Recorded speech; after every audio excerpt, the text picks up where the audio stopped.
Okay, so now I'm going to turn it over to our speaker chair, Bill Pieper, who's going to introduce our guests. All yours, Bill. Listen, I'm not going to spend a lot of time introducing our speaker, Scott Maxwell. You all know him from his time at the Sentinel, but you do need to know that he joined the Sentinel in 1988, started his column in 2002. He's been the recipient of numerous journalistic awards for his work. He started in journalism in Winston-Salem with the Winston-Salem Journal and the Chapel Hill Herald. He is a graduate of North Carolina Chapel Hill, and he and his wife have two adult children. Please welcome Scott Maxwell.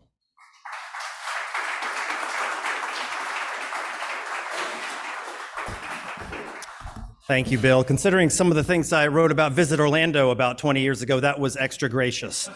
And actually, there's a lot of faces. Khalid, Bill, from when I started here 24 years ago, Dan and some others from my church up in Maitland there. It's good to see a lot of familiar faces. And I was greeted by an umbrella. That was nice. That's classy. The guy came out and he said, I said, are you coming to help me get in there? He said, no, I'm just here to let you know Rich is taking another cruise.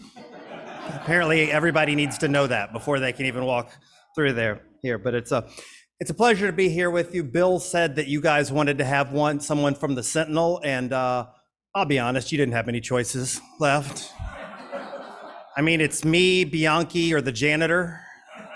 Those two were both busy, and I think Bianchi's doing janitorial duty. So it's a pleasure. I appreciate, though, that you all are interested in newspapers. And the truth is that news at the Sentinel, we're actually doing okay. And I'm going to give you a little bit more details about that and also some of the finances. So I thought I'd talk a little bit about the state of the newspaper industry and also the issues that I spend a lot of time covering here in Florida and Central Florida. But I'd like to leave a lot of time for questions. So be thinking of the questions you have. If you want to offer compliments, I'll be happy to take them. If not, I'll send them back to Mike. But seriously, anything you want to ask afterwards. I'll let you know a little bit how I got started in the business. I grew up in Durham, North Carolina, the son of a Blue Devil. My dad went to law school up there, and dad was a lawyer, my mother was a volunteer, and I don't know why, but I was always just interested in newspapers. I grew up in the 70s. That was sort of the tail end of the Watergate era. So it was the notion of a couple of ink-stained wretches speaking truth to power was kind of intoxicating. When I was little, I used to go to my dad's law office and use his mimeograph machine to make copies of what I called the Maxwell House News. I would deliver those around the neighborhood with really breaking stories like Scott's dad mows grass. But I was always just sort of attracted to newspapers. One of the mottos I once heard of a good journalist, of a good columnist actually, is to comfort the afflicted and afflict the comfortable. Now, I like to do that second part a little bit more, but I think there's something about speaking truth to power. Another motto we have in the newspaper business is about skepticism. It's if your mother says she loves you, check it out. My mother hates that expression, but that's one thing we try to really do is vet everything we're told. I think it's pretty important to do that. I went to school, as Bill mentioned, in Chapel Hill, Winston-Salem. After that, and then in 1998, the paper called because they said they had this guy who was trying to run for office, local office, named Mel Martinez, and they were looking for somebody new to cover that campaign. So I covered Mel as he bounced up and down and up the ladder, and that's how I sort of got started, and that was 24 years ago. So that's what I'm going to get through the depressing part first about my business, about what's different from when I came here. 24 years ago, when I came to Orlando, we had 14 bureaus. We had bureaus in San Juan, we had them in Atlanta, we had 2 in Volusia, we had 3 in Seminole. Hell, we had 1 in Winter Park and Apopka, here in Orange County, different. Today, we have none of those. We have 1 in Tallahassee. Is the only bureau we have. When I started, we had about 300 reporters in the newsroom. Today, we have about 50. And when I used to eat lunch with the same 4 guys every day, they were all sort of hard-hitting reporters, and all 4 of them left in about over the course of 6 months. And I got one of them back, Jason Garcia. I brought him back for a while, and then he left again last month.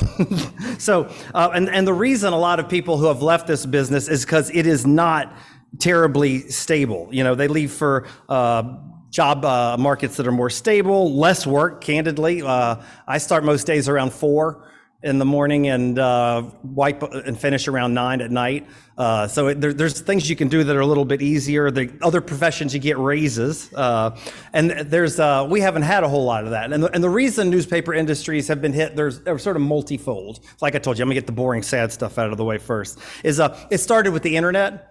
And that you all probably know that, but in the late 90s, publishers all over America, the internet came along and most of them got together and they said, well, we have a choice here.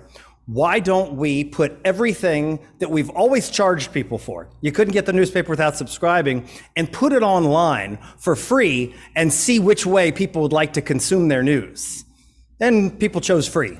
And so we raised an entire generation, actually I'd say 2 generations, to sort of view that there was no value in news. And there's a cost to having somebody cover your city council, your school board meetings, your planning and zoning meetings, your high school prep sports, which hardly anybody else other than newspapers are out there doing.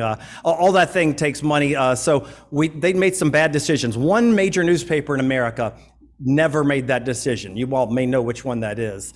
It's the Wall Street Journal. Leave it to the business guys. When the internet came along, they said, that doesn't make any sense to give everything we've spent a lot of money producing away for free. So they were the ones that kept a hard paywall on their website, and they stayed pretty good overall. Another thing that sort of changed the news division is we have what I'm sure you guys are all aware of. People consume their news in pretty segregated fashions right now. You can, instead of getting maybe the news that you need to hear, you can get the news that you want to hear. If you're going to the left, maybe you go to MSNBC. If you're going to the right, you go to Fox. I sort of view it as people like to bathe in the warm waters of confirmation bias. You're going to get information there that doesn't hurt your brain. If you go to a place that's telling you what you want, it's not going to tell you things that contradict some of your beliefs. So that's another thing that's sort of segregated, that's sort of drawn people away from newspapers. But we're actually on an upswing now, and I'm going to tell you our finances, and I'll tell you more about this in a minute. This surprises people. We have never had a year that wasn't profitable. We have never had a year that wasn't profitable by double-digit profit margins. The last I checked, it was 14%, which was still pretty decent. For what the problem is for us, over the past 40 years, more and more Wall Street, hedge funds, billionaires buy newspapers, and they like to extract more profits than before. Billionaire Sam Zell. I mean, obviously the guy knew a lot about real estate. He was a billionaire. He bought the Tribune chain, which is based in Chicago, and a chain that had been around for 100 years. He drove it into bankruptcy over the course of about 18 months. So because he thought he could cut his way to profit. And right now we are owned by a hedge fund named Alden. And Alden's not great for newspapers. If you Google Alden and newspapers, you will see Alden buys newspapers and tries to extract what they can for really their other ventures. Like I say, give Alden credit, they know that we're still profitable. I was really dreading the day Alden took over. And I've said so. In fact, I wrote a column saying I thought they were pretty bad people, my new bosses, that is. And I had a few folks, in fact, a couple of national media, like Rolling Stone, said, why aren't you scared you're going to lose your job? One thing I've learned is they do not give shit what I say.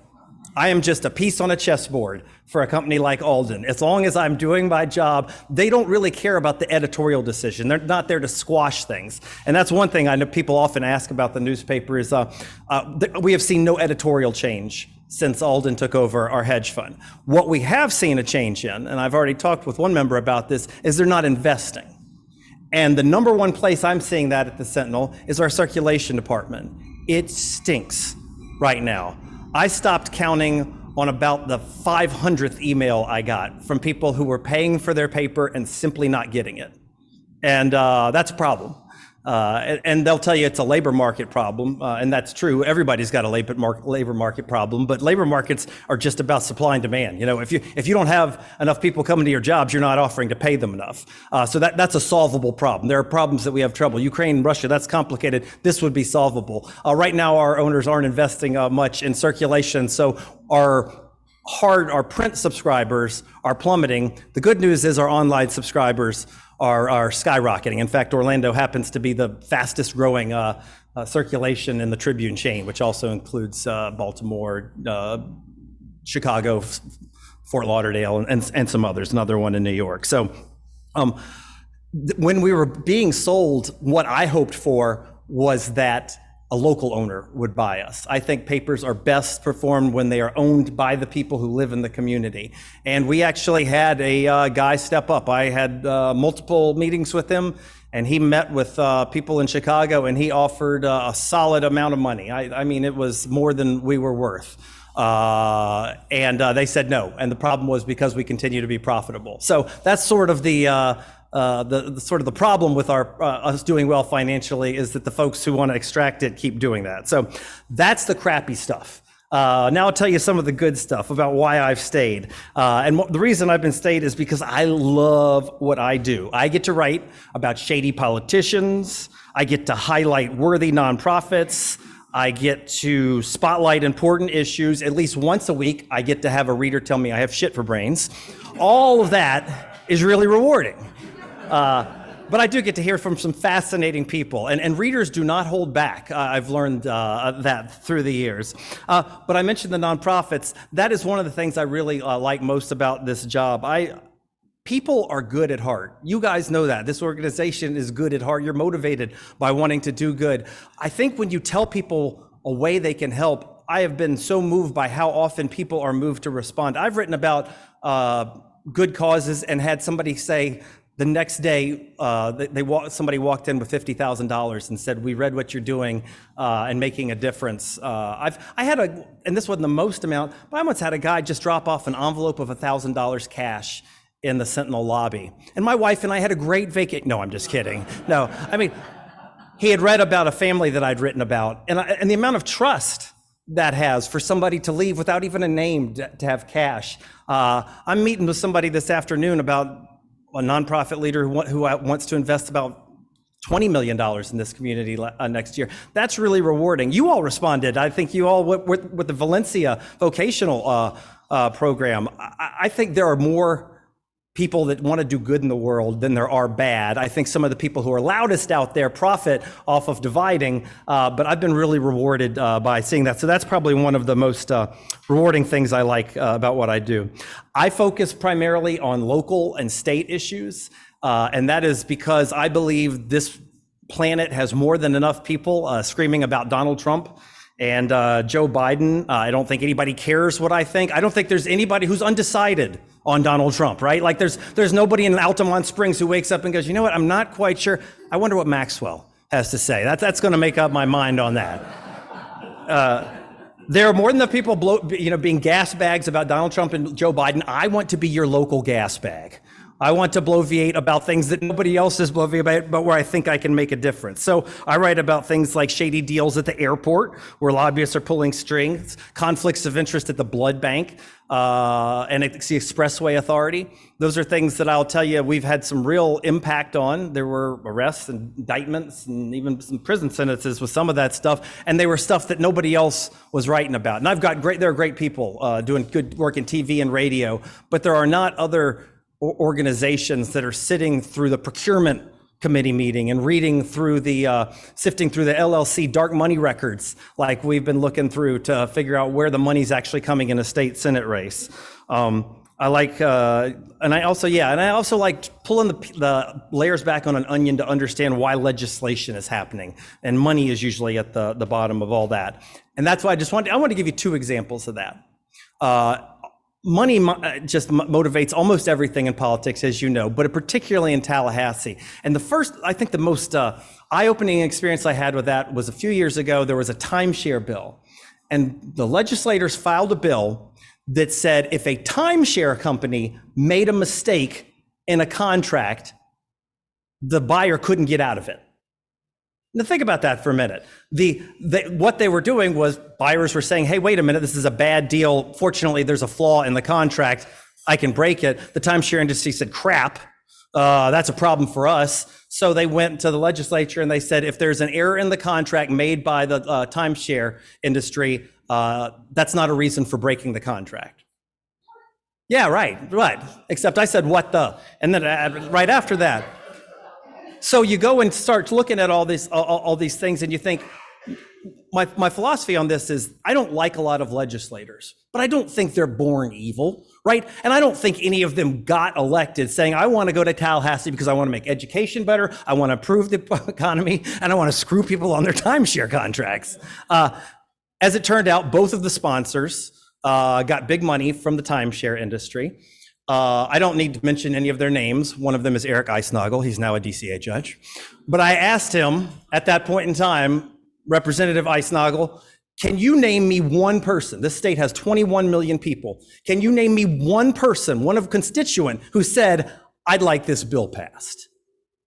And actually, to his credit, I asked the Senate sponsor, and she didn't respond. After about a week, he gave me a name. And I thought, oh, well, that's actually kind of impressive. I didn't think there would be a real person, except we have LexisNexis and other access. And I decided to look up who this person was. He was the head of the National Timeshare Owners Association. That's a bill that nobody in the state was asking for except for the timeshare industry, and it passed, and it's now law. And another one that you've read about more recently is the solar industry, the crackdown by the utilities on the solar industry. This is a bill that basically allows utility companies to give solar customers less money for the energy they generate. So, if right now they're getting $20, or actually that's not a good, $100 credit, starting in 3 years, they're going to get $75 credit. And then 2 years after that, it'll be $50 credit. The idea is to make solar systems less affordable. This was the most nakedly transactional bill I've seen in quite a while. And the Miami Herald was the one who got the public records. They found that this bill was not written by a legislator. It was written by the lobbyists for FPL, who delivered it to the state senator with a check for $10,000. Usually, they try to hide this crap. That was not the case in this case. The sponsors and the utility company said, no, this isn't really about trying to host solar customers. What we're worried about is that solar customers are getting too good of a deal at the expense of all the people who are not on solar. And so we said, oh, so you're saying that if you get the solar people pay more than the rest of the regular customers, they'll pay less. And they said, exactly. And I said, I've read the bill. Nowhere in the bill does it say that will happen. The bill says you will guaranteed to pay the solar people less. It does not guarantee the other customers they will pay less. If you put that in there, I think we could believe you. That bill passed, and that aspect is not in there. That is a bill that has totally been driven by the power industry, which basically has a monopoly wherever they go, and is regulated only by two groups, the Florida legislature and the Public Service Commission. The Public Service Commission members are appointed by the senators. And if you look back and if you think of all those dark money stories we're writing about, that was about utility companies funneling money into getting state senators elected. Money, I think, drives most of the problems. I mean, money of the root of all evil. I'm not the first guy who said that. But as you watch politics, I believe that's really a problem. And I think the Supreme Court, unlike my father, I did not go to law school. And most of the time, I do not second guess members of the Supreme Court. But I think they really got it wrong on the Citizens United ruling, which basically said that corporations can give unlimited amounts of money to politicians. And they did so by equating those donations to free speech. I do not believe the founding fathers, when they were protecting free First Amendment, meant to equate some guy's right to speak, air grievances on a street corner, to a corporation's check to give $5 million at a time to a politician. And that $5 million, by the way, is not a made-up number. Ron DeSantis has taken two $5 million checks from a hedge fund developer owner in Chicago. I'm not picking on him because he's Ron DeSantis. I do that sometimes, but this time I'm not. I'm picking on him because he's getting money at a clip that we've never seen before in this state. And at the same time, this state legislature is trying to stop people from donating to causes like amendments. When you'd want to pass something for medical marijuana, for class sizes. They passed a law last year that said no citizen could give more than $3,000 to one of these amendment drives. So they want to limit the money that goes into those things while taking unlimited money for their own campaigns. Fortunately, a judge, a Trump-appointed, very conservative judge, said you can't do that. The Supreme Court, which I just mentioned, has said it's free speech, so you can't restrict that. But money is a lot of what I spend my time watching. But not all of what I do is politics. I try to have a lot of fun or some fun with what I'm doing, and this is the state to do it. I've written some strange columns, the kind of columns you only get to write in the state of Florida, like weird things people have found in their toilets. I did that a few years ago. I'd found a frog. By the way, if you ever sit down on a frog on your toilet seat when you get up at 3 a.m., you will never do that without turning on the lights again. I don't know who had the worst end of that, me or the frog. But I put out a call on Facebook and Twitter, and I got that people have found iguanas, crabs, Cuban tree frogs. One guy had a python in his toilet, and he got bit, but not there. That was not where you're thinking. It was when he opened it. But I mean, people in Minnesota aren't writing these stories, right? The guy at the newspaper up in Poughkeepsie doesn't get to write this. You write and cover things in Florida, you get to write stories. Another one that I wrote that I still hear things about, discussion about, is the debate over dog poop, whether you can put it in somebody else's trash can. I kind of thought we as a society had very few rules, but that one of them was you could not take a bag of feces and put it on someone else's property. I didn't know this was a debate. A lot of people think it's okay to take your poop and put it in somebody else's trash can. While I was researching this story, my wife told me she felt that way. After 24 years of marriage, I realized I was married to a dog poop person. And I still get stopped in the grocery store that say, I'm with you, not with her, on whether you can put your dog. By the way, the general agreement we got, if you want to know your dog poop etiquette, seems to be that you can't go on someone else's property to put the poop in their trash can, but if their trash can's already out at the end, is it something I said about poop? I don't blame you. I mean, you weren't looking for that when you came here, right? The last woman was talking about vocational education, and I'm doing dog crap. I don't blame you one bit. Anyway, I think if the trash can's already out at the end of the driveway, that seems to be Florida's agreed upon way you can put your poop in somebody else's trash can. But the other thing is that Florida's just a fun state to write about. I mean, we have more dangerous stuff than any other things. We've got hurricanes, we've got sinkholes. There are not many other places where you can leave your house and come home from work and your house isn't there. Right? We've got hurricanes, sinkholes, giant snails, deadly amoebas, lightning. We're the shark attack capital of the world. We're the only state that has alligators and crocodiles in the same ecosystem. And despite all of that, we're the fastest growing state in the nation. People see all these stories and go, yeah, I want a piece of that. So who wouldn't want to cover all of those things? I want to wrap up in just a minute so I can take time for your questions. But the last thing I wanted to tell you about is opinion writing, because I will make the argument that opinion writing, good opinion writing, and maybe that's not me, but if one were to do it good, is hard. It's harder than straight news writing. And the reason for that is because nobody cares about your opinion in general. Everybody's, and certainly nobody's going to pay for it. That's because everybody's got an opinion. You've heard the expression, they're like, you know what, everyone's got at least one of them. I think I've learned and come to believe that nobody cares about your opinion unless you can back it up by facts.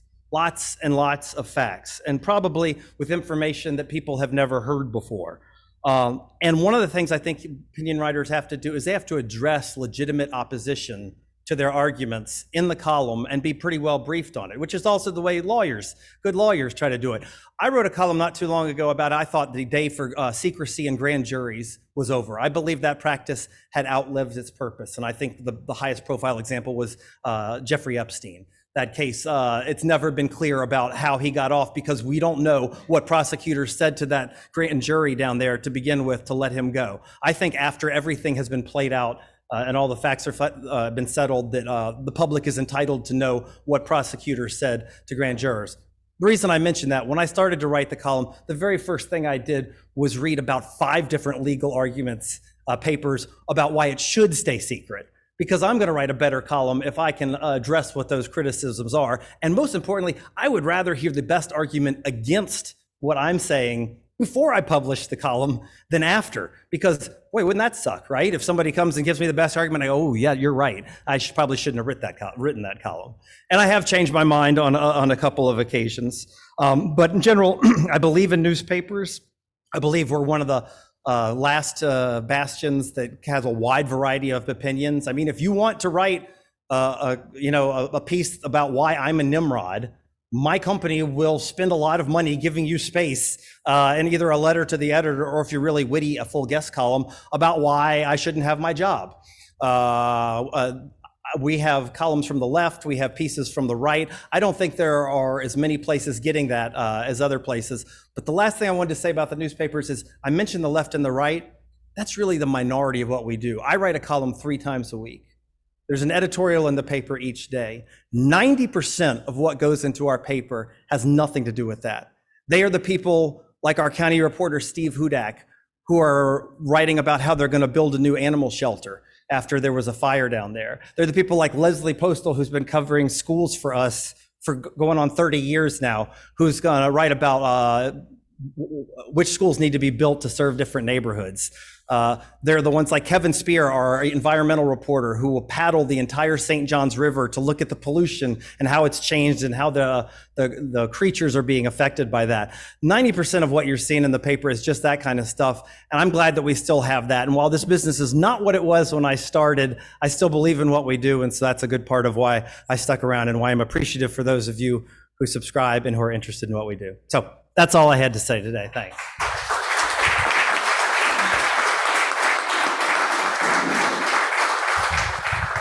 Yes, sir. I'm really appreciative of your comments, and I like the fact that you try to stay away from the political stuff. But I got to tell you, right now in my mailbox, my texts, my emails are filled with either something pro DeSantis or against DeSantis.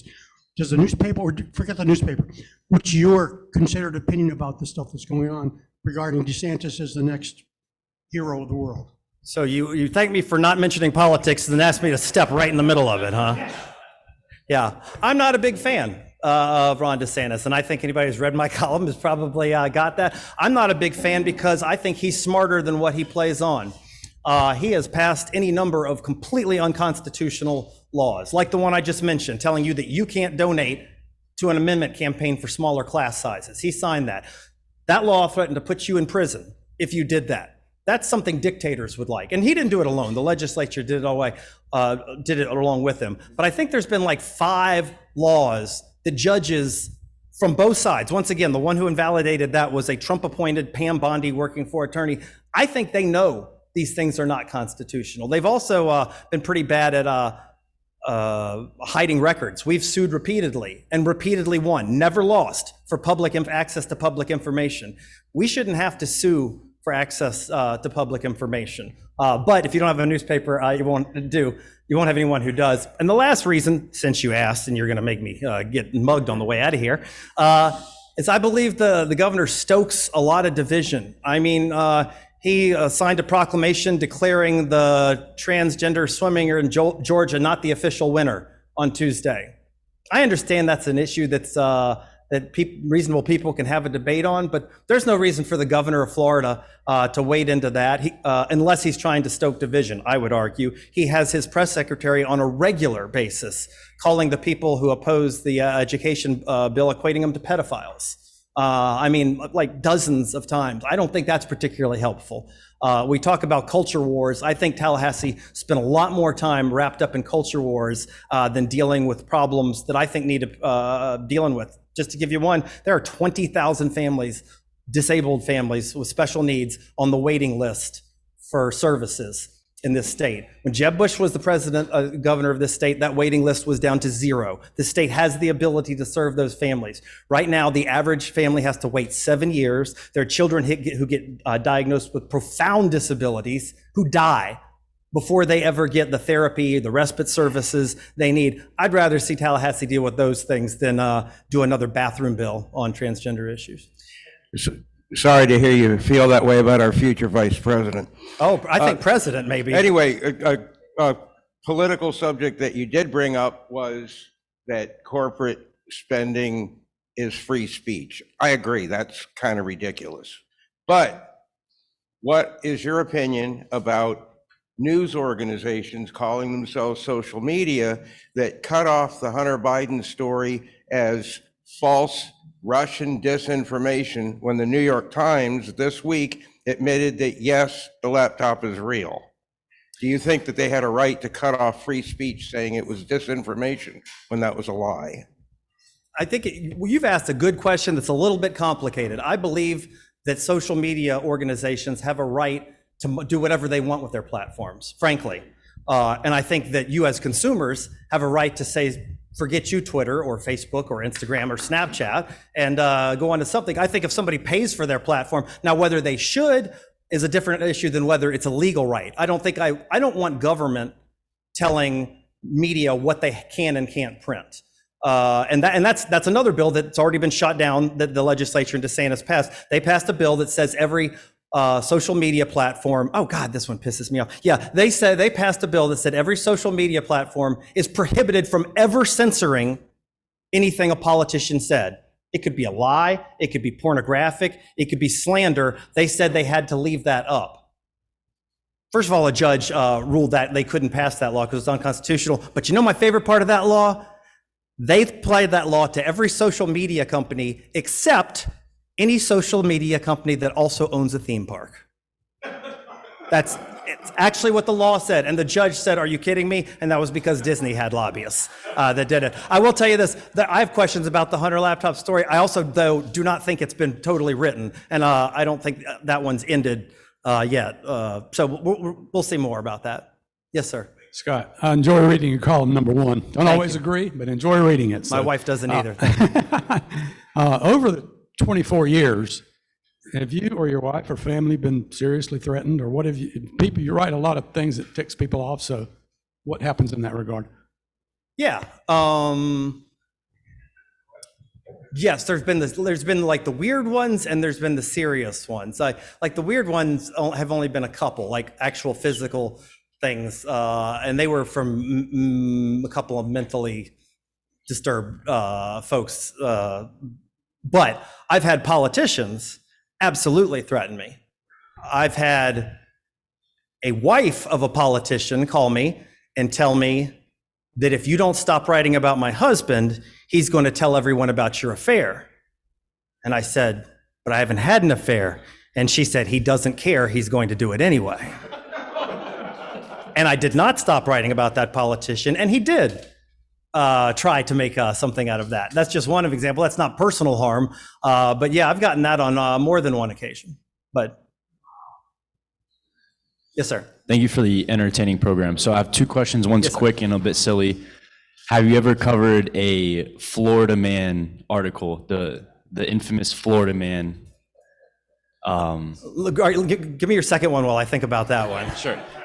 The second one is regarding tokenization of news using NFTs. Has there been any conversations about, you mentioned the paywalls and how they made a huge mistake putting online for free, but if you create that kind of barrier with a token and you can pass that around, is that something you guys have thought about?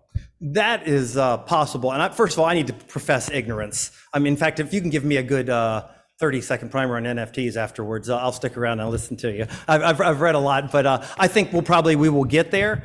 The newspaper industry tends to be slow on this. The Sentinel happens to be better than most papers, which is why we're growing more at figuring out ways to monetize. But the bottom line as far as advertising is advertisers still aren't spending money on online ads. And if you think about that, you can think about why. You can think about how many times you've had a pop-up ad pop up and you go, oh boy, I want some of that. Let me click on that ad. You don't do that very often. Whereas Publix and Macy's have still not found any better way to get customers in their store than a full page ad. So what you're talking about is moving more to the subscription than from the advertising. And I think that's the transition we're going in. Florida Man, I'm sure I have written some. I can't remember any firsthand, but I can tell you what I think I remember word for word as my favorite Florida Man headline. Florida Man claims syringes in anus weren't his. I think that was, and then I think the subhead was doesn't know how they got there. So that was my favorite. Yes, sir. Yes, sir, A Judge. quick question, then a thoughtful question. Do you consider yourself an acolyte of Carl Hiaasen? And two is, if the paper is pushing people to electronic news, how come the electronic paper doesn't appear regularly when you open your computer? All right, let me do the second one. The second one you might just need to refresh. No? All right, I'll get you with somebody. It should at 5 a.m. every day become a new, on the digital edition. That should pop up. But there's problems with that. I mean, we got a lot of problems. If they shrunk our staff down here, all that's done in Chicago. I don't know the people who put a headline on my column. That's done up in Chicago, and I don't see it. And every morning I sort of hope it's going to be correct. But yeah, I can get you with somebody on that. I'm a big fan of Carl Hiaasen. I once did it. I've done a couple, but I once did an event with Carl Hiaasen and Dave Barry, where I was moderating a discussion for them. And some of the people, they're in a league of their own, but they asked me if I would ever consider writing a book as well. And I told them some wise words that I once heard from Dave Barry, and that was that every journalist has a book inside of them, and that's precisely where it should stay. So I don't have plans to do it, but I am a fan of what they do. Thank you, Scott. I moved to Orlando 24 years ago, and I'm a very different man today than I was then. What has changed in the readership, the people that were reading back then and now? One of the things politically that's changed most is this is a different community. This is a blue community. Orange County is really Democratic right now. I think some people have been here a long time, haven't appreciated the change that it's made. We're about as blue as Portland and Seattle now. Not all of Central Florida. You go to Lake and you go to northern Seminole and southern Volusia and down to southern Osceola. That's not. But Orange County, when I came, as I first came to cover the county commission when Khalid was over there, I think it was 5 Republicans over there. There are 0. Is that right? 0 Republicans right now? I think there's 0 Republicans on the school board right now. The most stark fact is that Republicans are now the 3rd party in Orange County. Democrats are number 1, NPAs are number 2, and then Republicans are the 3rd. And the reason I say that, I think our audience has changed since I came here. They're also poorer. Our wages have not really kept up with our growth here. And so I think we've seen something percolating in terms of activism over the last 10 years. People got tired of working 2 jobs and still not being able to get by, working in, living in cheap motels and cars. So I think we've sort of seen an age of activism pop up in the past 10 years that was not present when I came down here. Yes, sir. Yeah, thank you for keeping up all the investigative journalism. I'm really looking forward to every new article that comes up on your pursuit of dark money. I'm a little disappointed that Jason Garcia left, and I hope you're going to find a replacement for him, but please say thank you to him and Annie Martin and Steve Lemongello and all the other team that are working on it. Thank you. That doesn't happen very often. Yeah, and I got to give a lot of props to our editor. Her name is Julie Anderson, and I normally do not praise. We've had some really bad publishers over the years, but she is fearless. And people often ask me, do I ever get told what I need to write? And I can tell you that in what's it been, 20 years of writing a column, I have never once been told what I have to write, and more importantly, I've never once been told what I can't write. One time I wrote a column about how I thought we needed to end special interest tax exemptions, tax breaks that were catered to certain industries. One of those industries was newspapers. There was an exemption on taxes on circulars, and I wrote a column saying that needed to be exempted too. And the publisher called me into the office the day that published, and I could tell he was really angry at the time, and he said, "Scott, do you know how much money this would cost us?" And I said, "Yes, sir, $17.2 million. It was right in the graphic." But that was all he said. He never said, "Don't write about it again." He didn't say, you're losing your column. So I think that's an important part of newspapers, is that independence. Scott, I'd like to ask the last question, if I may, and it may be too complicated for a short answer. It's great that the Sentinel is making money, 14%, I think you said. But at what price, in terms of the quality of the newspaper, the amount of local coverage, what are we losing as a result of that 14%? Yeah, no, it's not good. That goes back to the numbers I was talking about before. We had 300 journalists, now we have 50. Those numbers aren't even comparable. When I came down, I was part of a 4-person team that covered Orange County, 5-person team that covered Orange County and the city of Orlando. 5 of us just dedicated to covering those 2 organizations. Now there's 1 person that covers government, period, for Orange County and for Osceola. For all, what are there, 11, 13 cities in Orange County? There's a lot of that loss, and that margin is always going to be preserved. I'm going to argue that a company that makes cuts is hurting itself in the long run. But if you look at what Alden's model is, it doesn't care. Its job is to extract for, I think 5 years has traditionally been sort of what they look at. And what's left behind isn't really their concern as long as it's financed their other ventures. So that leaves people like me with a choice. Most of my peers have left. They see what the trajectory is.